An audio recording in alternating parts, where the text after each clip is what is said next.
Labrīt, 900 sekundēs. Jā, labrīt, vakar sniegs bija arī Latvijā, tāpēc šajā dienā arī jārēķinās ar to, ka vietām varētu būt diezgan grūti izbraucami ceļi, jo tāpēc, ka sniegs ir uzsnidzis, mazliet piesalis, vēl tas ledus lietus, kas bija iepriekš, tā kā arī šis ir tas rīts, kad jābrauc prātīgi lielā daļā Latvijas. Jā.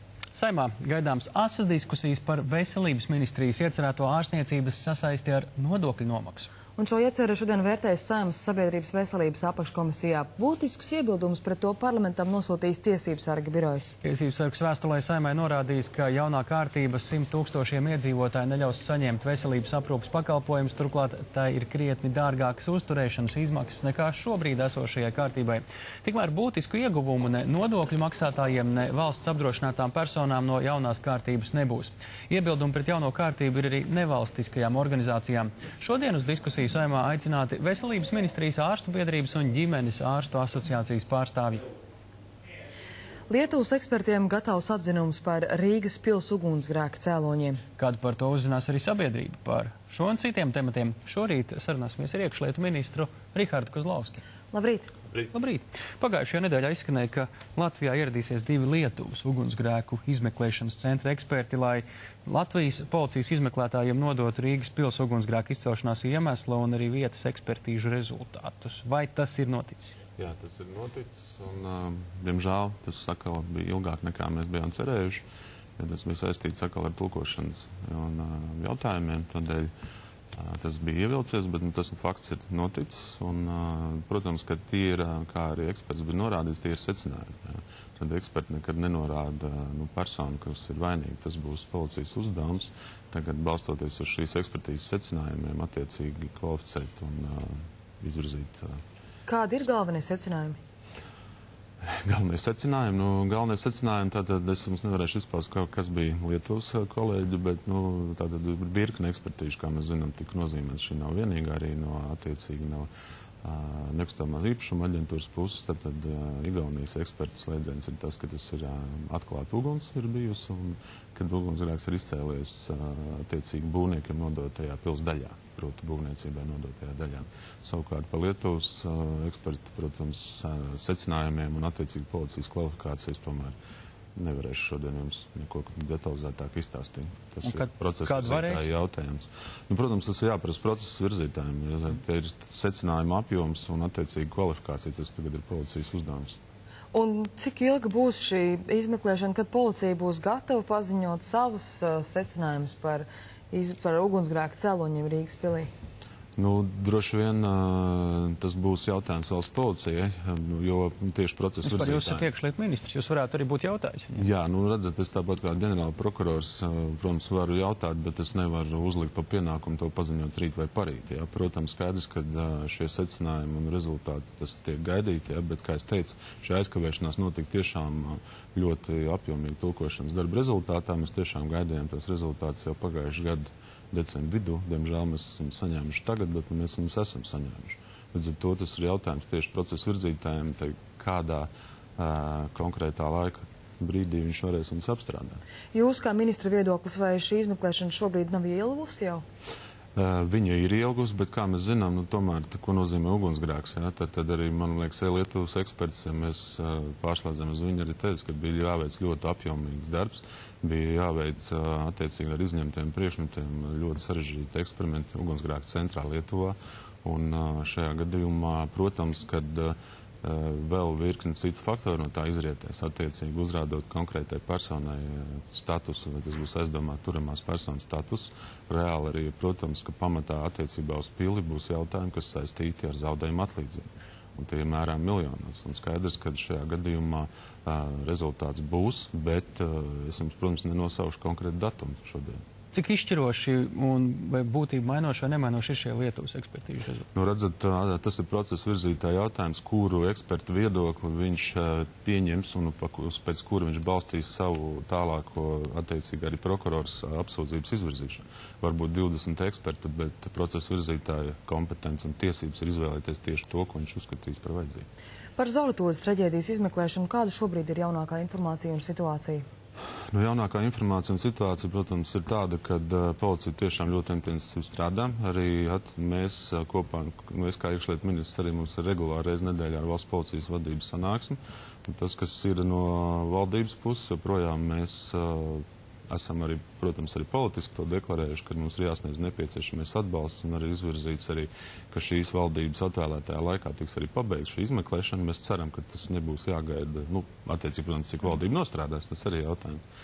Bet es ļoti ceru, ka tā kā tas ir plānots, ka tiešām šajā pavasarī būs šis eksperiments un attiecīgi pēc tam būs arī atbilstošu, teiksim, personu saukšana pie atbildības. To, ko es varu pateikt, ko policija vēl ir darījusi, viņa ir bijusi Lietuvā, Lietuvas kolēģiem tikusies, līdz pārunāt valsts policijas vadību. Es saprotu, ka tas, ko viņi ir varējuši pārņemt, tā ir tiešām izmeklēšanas taktika un metodika.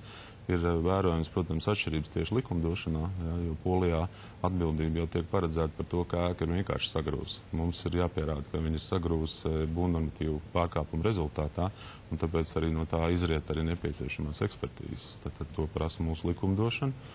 Un, protams, mēs darām visu, lai viņa notiktu intensīvi un iet uz priekšu, bet pašlaik tas pirmārais tāds galvenā ekspertīze, protams, mēs ceram uz šo ekspertīzi, kas ir paredzēta pavasarī.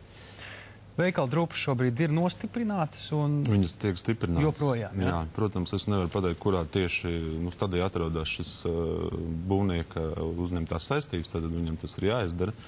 Man, kā es arī esmu minējis iepriekš, diemžēl atsaucība liela nebija, un mēs varētu pateikt, ka valsts policija ir gandarīt, ka vispār ir bijis būvnieks, kas ir uzņēmies šo darbu veikt. Jūs prāt, kad kādam varētu tikt piemērots aizdomās turamā status?